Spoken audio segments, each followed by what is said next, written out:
Hello, and welcome to the Brutal Iron Gym podcast, where our goal is to cut through the BS and deliver the brutal truth about topics related to health and happiness. Today's podcast number 2101, and we're joined with Meredith. Hello, Meredith. Hello, Rob. Sounds so weird. Yeah. Hello, wife. Hello, you. Yeah. Like, hey, you again. Yeah. So, we're the dorky people that spend all day together and actually love every minute. Yes. Yes. So, now that half the listeners tuned out. Yeah. 11 weeks. Yep, 11 weeks. So, it's getting closer. We're over halfway. Mm-hmm. Excited. Yep. Yeah. Now, when we did our last update, Yes. you were in Chicago. Yes. And it was kind of like the start of that week. So, we survived. We made it through. Survived. Yeah. So, do you have a summary for the listeners of like how Chicago finished up? Ooh. I'd say okay. I underrate, didn't want to, but I underrate. It was hard to find protein. Mm-hmm. They had some of the weirdest combinations of food I have ever seen in my entire life. So I did not eat very much. Let's see. I had a piece of cod the size of my palm. Which is not enough. But below that cod was zucchini. Which you hate. Which I don't like. Eggplant. Which I don't like. I don't know if you like, yeah. I do not like it. Olives. Ew. Don't like it. And then there was something else. Yes. On it. And it wasn't even like, part of it wasn't even gluten-free, which needs to be gluten-free for you. Oh, yeah. Well, they left that part off. But anyway, okay, it was all of the ingredients I don't like rolled into one dish. Yes. So I had the fish, which wasn't enough food. Yeah, no. And the other option was pork chops, and the other one was like a pasta. Yeah, non-protein heavy option, like more of a vegetarian option. So I had gluten-free jerky delivered to the building. Yeah, and that actually kind of leads a little bit into you and I were walking out one morning after a workout, and we said, hey, this week kind of worked out. Mm-hmm. But we also noted that it really only worked out because you made it work. Because I made it work, yeah. Yeah, so you want to unpack that a little bit? How were we able to make it work? So did it work out, or did you make things work? Made things work. Yes. Because in order to get up at 5:30 to go to the gym early, you have to go to bed early. Mm-hmm. And that means missing out on some things. Yes. Which is okay. You can't really mess around at 12 weeks to go. Yeah. And I knew that this week was going to fall during the prep, so I had to just be okay with it. Yep. I ordered the jerky to the room. Mm-hmm. What else? You ate the 4 tubs of Greek yogurt, just ate your protein goals? Yes, thank you. Because the lunches weren't very good. And luckily, thank God, the snack rooms in the study buildings had fat-free Chobani. Yeah, fat-free Chobani yogurt. Chobani yogurt's the best. The best. But it was delicious. Mm-hmm.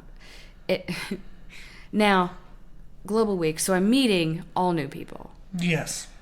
And I was in study groups with new people. Yes. And so I had to explain. I didn't have to explain, but it was like, this weird girl in my group is eating 4 Chobani yogurts. Yeah. And this so girl has some kind of weird problem. Yeah. So I explained why, but that's how I made it work. It was a lot of yogurt. Yeah, a lot of yogurt. A lot of yogurt. Other than that, I think those were the big things. We brought Builder's bars, and I had those for breakfast. Yes, we brought a lot of food with us, and that helped a lot. And then you ate the yogurt when you needed to eat the yogurt. Yeah. And then we got up early to get workouts in because the hotel workout, like the hotel gym, maybe could have worked, but not until like 9:30 at night, and that would have messed up your sleep cycles. Yeah. So I actually, without you knowing this, I don't think I told you, I made a podcast 2096, and it's a mindset podcast titled, What Do You Do When What You Want to Do Can't Be Done? Oh. And that was actually a little bit about our My 12 yogurts in 3 days? Yeah, and I actually gave you some praise on how you often think instead of like for example, somebody's like, oh, classes start at 8, the gym doesn't open till 8, I guess I'm not going to work out. Right. No, you got to find some other options. Yeah. And you do an amazing job of, I never hear you say even like the awareness of what can't be done. He would be like, "Oh, the gym the gym doesn't open till 8. I got class at 8, so we'll have to get up early to get something in. We could even do body weight at like you just automatically go to like autopilot. finding answers. Yeah, and I love that about you. Well, thank you. And I think that's a wonderful trait that if people don't have that in them, that's something they could work towards developing.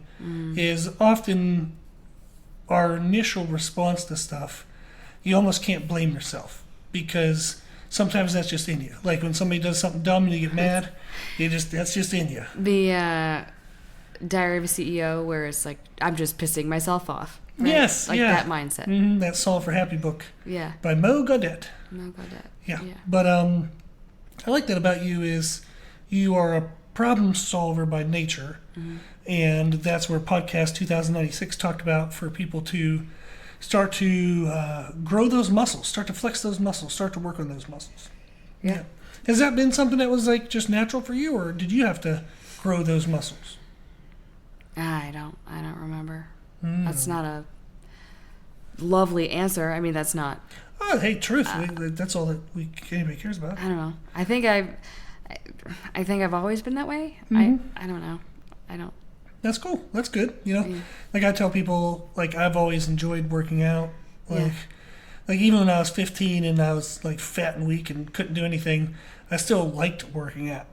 So working out hasn't been a trouble for me in my life.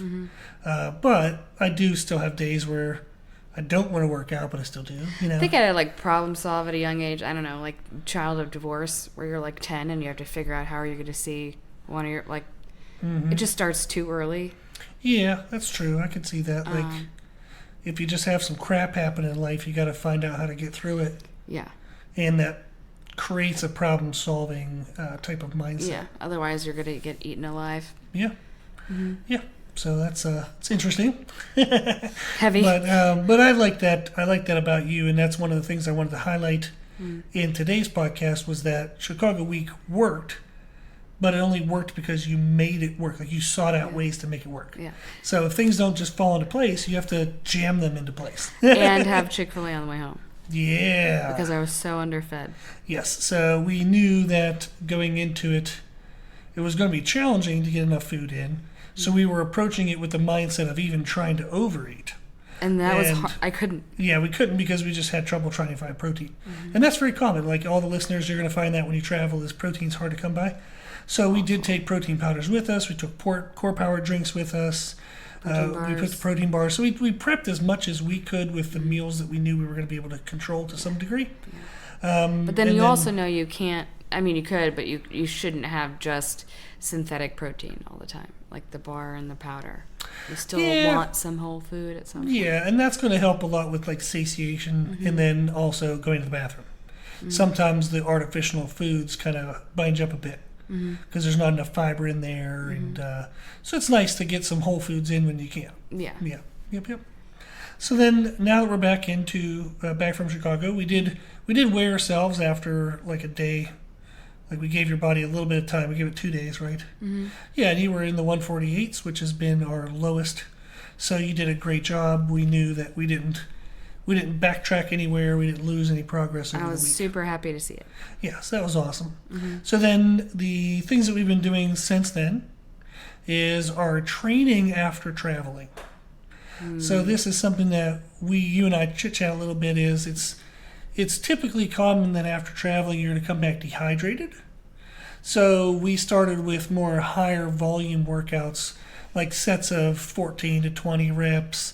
You're kind of doing a couple movements as a circuit, not trying to do one thing super heavy. When the muscles are dehydrated, it's a good idea not to try to load them with super heavy eccentrics. It's like frozen rubber bands. Which can cause tears. Yeah. So that's true. Yeah, and it did feel really good. It opened up my hips and the joints, just got blood flow because I felt sitting in a car for hours and hours and sitting in a classroom for hours. It just, you come home and you feel really stiff. And I was dehydrated. It was hard to drink enough. Oh, yeah. Water, yeah. Yeah, how did you feel coming back to your normal foods? Was it, kind of jumped right back in? Was it a struggle to try to eat that much food again?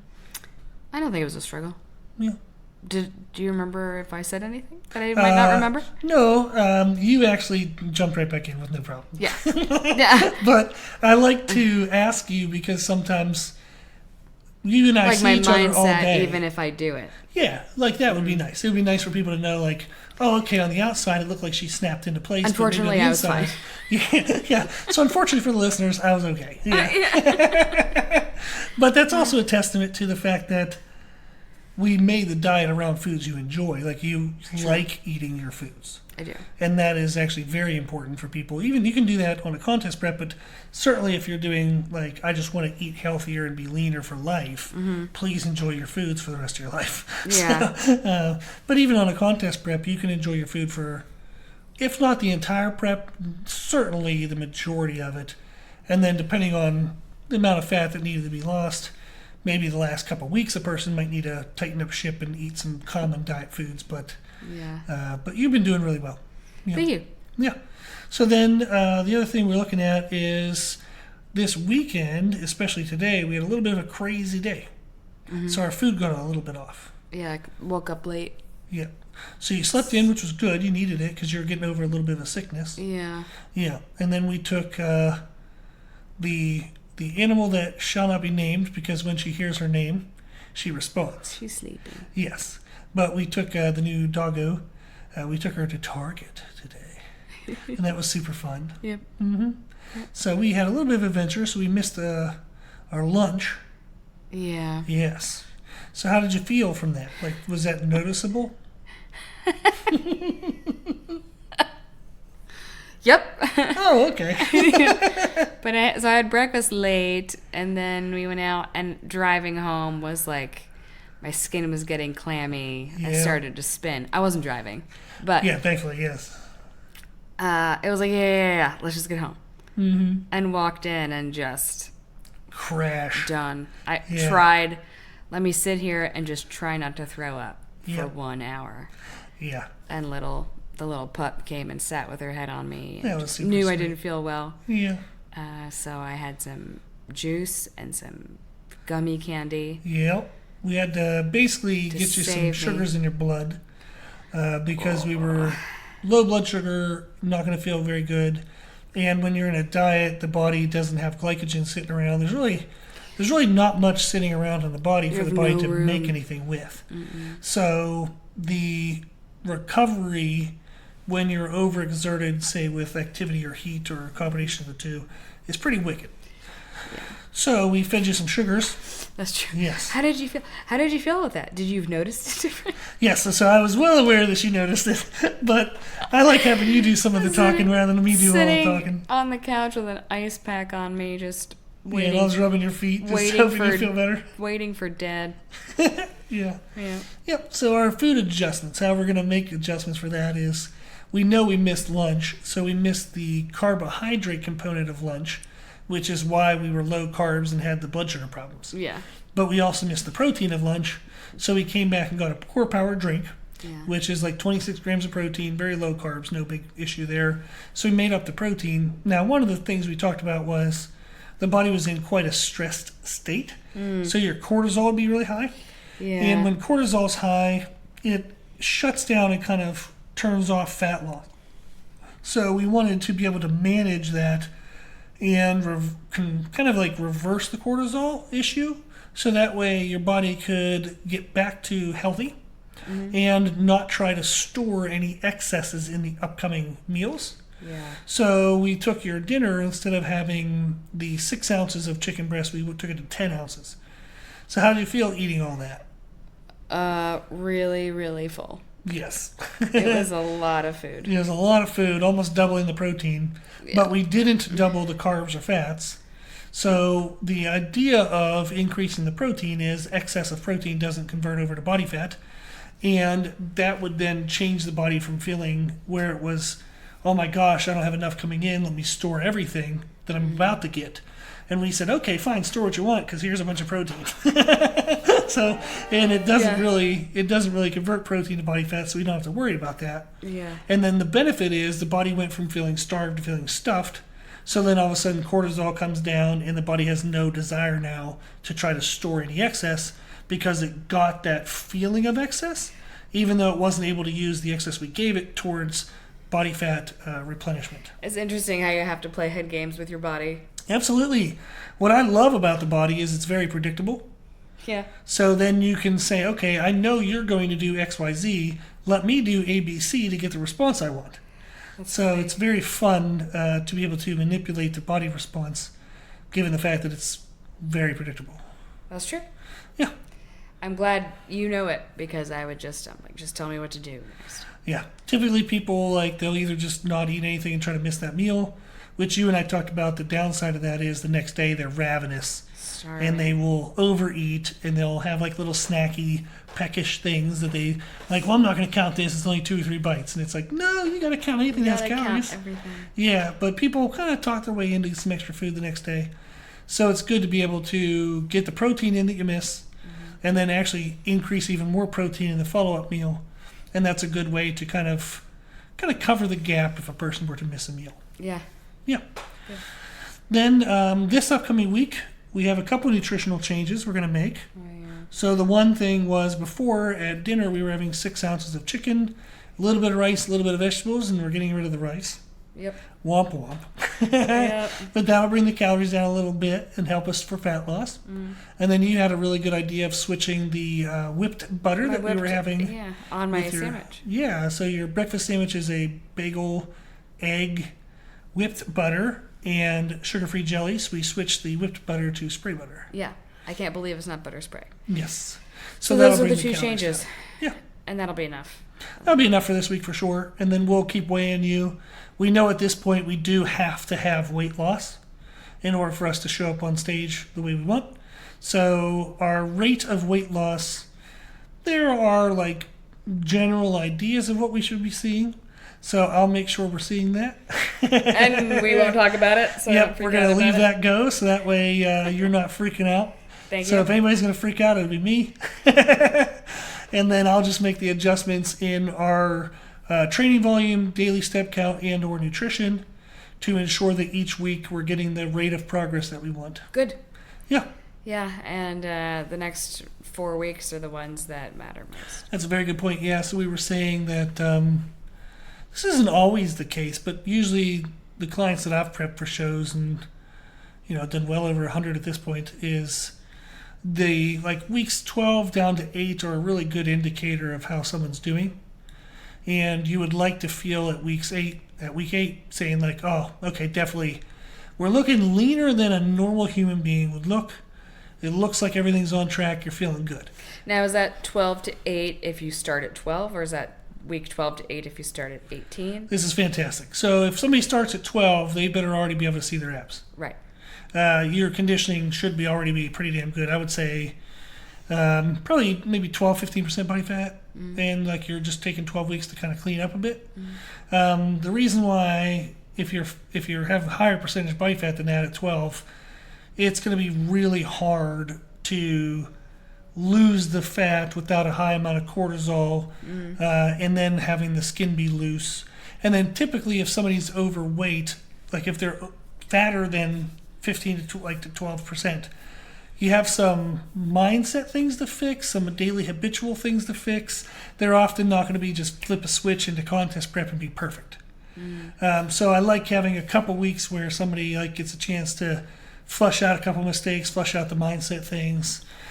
So 12 would be is typically whoever, the clients I've done 12 with before, they've competed before. Right. It's not their first rodeo. And they're typically in their off season, in a very lean off season.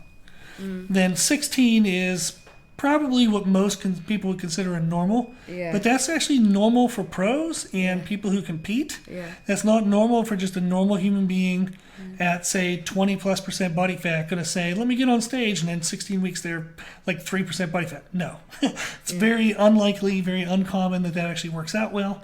So typically I like having clients, especially if they've never done a show before, do 20. Okay. Yeah. Cool. So long-winded answer, but hopefully that was good details. Good. Yes. I thought so. Yeah. Yeah. So this is, we started at 24 because we said we wanted some time to address some under-eating, because you had actually been under-eating, and we wanted to heal your metabolism, get it up and running, get you feeling good before we started making you not feel good. Yeah. Yeah. That's a very good way to put it. Yeah. Mm-hmm. So that is pretty much all the updates from this week. Do you have any thoughts or anything that you're looking forward to or thinking about in the upcoming week? Let me think. I don't think so. I think it's going to be a lot of weeks of push, and that's going to be where the majority of like the check-in is coming. Like it's still kind of status quo. We're flipping a switch. We're changing gears. So the next 4 weeks are going to be pretty hard, and we will be pushing. And like what does that look like? Is you're slowly taking food away. You're trying to push more volume in training. We have our step count goal now at 7,000 steps. That might bump to 8. That might bump to 9. Might bump to 10. We need to see the rate of weight loss at what we believe will take us to what you need to weigh on stage. And I have that number in my head, but I don't need to share that with you just yet. Thank you, please. So basically the next 4 weeks are going to let me know. Okay. And then as a side note is typically when you sign up for a show, there is a registration deadline. Some shows will require you to sign up, say, 8 weeks in advance. Mm-hmm. And even if somebody's at 20 weeks out, they're like, this is it, I'm committing. No, nothing's going to get in my way. No. Don't pay the registration fee. Do something else to commit yourself. Go buy a suit or you can't even do that 20 weeks out, but do anything else because you can't control life. So I would wait to pay that registration fee as late as possible, assuming the show obviously doesn't fill up and stuff like that. But if you delay that, it helps you because you can't control all of life. Right. I got a client one time, I think we were 4 weeks or so before a show, and he didn't really think it through, but he was at a family picnic and event, and his niece challenged him to a race. So he ran and tore his hamstring, and I was like, damn it. I was like, why are you're 4 weeks out from a show? Like, what are you doing sprinting? And he's like, oh, I just, thought it'd be fine. And I'm like, I understand, totally understand. But no. Don't be trying to sprint, when you don't sprint. So it wasn't like he's a track athlete, that was a bummer. So we ended up doing a show, I think that was 2 or 3 weeks later. So give him some extra time for the water to go down and the tissue to heal. So we ended up still doing a show, and he did very well. But we ended up having to change the date, and if he had paid, the registration fee at that time, he would have lost that because they don't give you refunds. They will not give you refunds. Nope. So, yeah. So that's a little side rant. I love it. Yeah. So delay the registration fee as long as possible. Done. Yep. Awesome. So we'll see how this week comes up, and then in the next week's installment of this update, we will let you know how things went and if we're on track for the weight loss that we need. Yay. And what those adjustments will be if we have to make any. Okay. Cool. Mm-hmm. Any extra words? Nope, you're ready for bed? The extra words? Nothing. I don't. What are the parting words of wisdom? I don't know. I hope to see you next week. Yeah. You're just surviving day by day at this point. I know. If you're eating good food, close your eyes and savor it slowly. Do that. There was someone at school. I said, "Oh, can you eat that for me, just so I can watch you eat it?" I like that. I just want to watch you enjoy it. Yes. Yeah. That's cute. And they were like, "Sure, no problem." Yeah. Okay. Yeah, it was awesome. I was going to eat anyhow. So. Yeah, it was easy. But You're now welcome. it feels good because I'm doing it for you. You're welcome. Yeah. Yeah. That's fantastic. Awesome. Okay. Well, if anybody has any questions, if you want to hear anything in these updates, just let me know. You can let us know on our website, www.brutalirongym.com. You can go to the Contact Us page and send us anything. And then if you like the podcast, please share the podcast. Also, make sure you check in with all the ones in between these updates. We cover a lot of nutrition, training, mindset stuff, and any listener Q&A. So if there's anything you want, we'll make a podcast for you. And then if you want to consider donating to support the podcast, you can do that on the website. And then we do share other information on Instagram and YouTube every single day now. So there's some workout videos on YouTube, some exercise tips. On Instagram is a lot of just fun updates with clients and things that are going on in the Brutal Iron Gym world. Mm-hmm. Cool. Okay. Well, thank you for being here, Meredith. Thank you for having me. Yes. And then, as always, I hope this was helpful, and thank you for listening.